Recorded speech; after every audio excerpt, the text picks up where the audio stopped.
Welcome to morning మన్నా. నేటి వాక్య దర్శనం కొరకు లూకాసు వార్త 2వ అధ్యాయం 14వ వచనం. సర్వోన్నతమైన స్థలముల్లో దేవునికి మహిమయు, ఆయనకిష్టులైన మనుషులకు భూమి మీద సమాధానమును కలుగును గాక అని దేవుని స్తోత్రము చేయుచుండెను.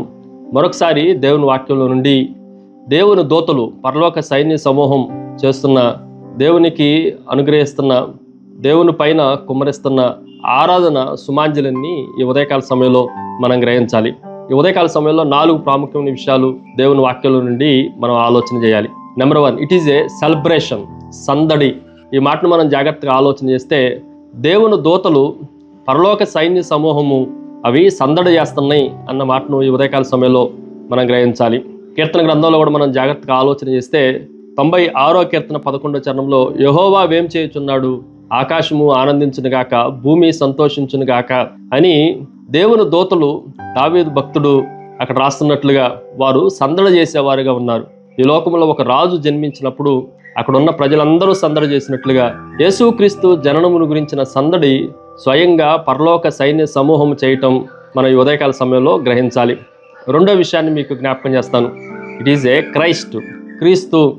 ఈ భక్తులందరూ, యూదులందరూ, దేవుని జనాంగమైన ప్రజలందరూ ఎదురు చూసినట్లుగా, మెస్సయ్య కొరకు ఎదురు చూసినట్లుగా వాళ్ళు యేసుక్రీస్తు యొక్క రాకడను వారు మొట్టమొదటిసారిగా తెలుసుకుంటా ఉన్నారు.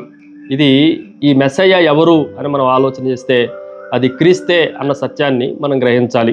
యెషయా గ్రంథం 9వ అధ్యాయం 6వ వచనం ప్రకారం ఏలయనగా మనకు ఒక శిశువు అనుగ్రహించబడును.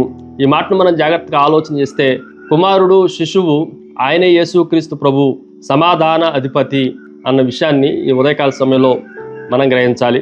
నెంబర్ 3, మూడో విషయాన్ని మీకు జ్ఞాపకం చేస్తాను. It is a compassion.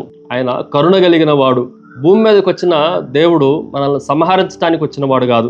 ఆయన కరుణా సంపన్నుడిగా, మనల్ని కనికరము చూపించేవాడుగా, మన పైన జాలి, దయ చూపించేవాడుగా యేసుక్రీస్తు ప్రభు ఈ భూమి మీదకి వచ్చాడు.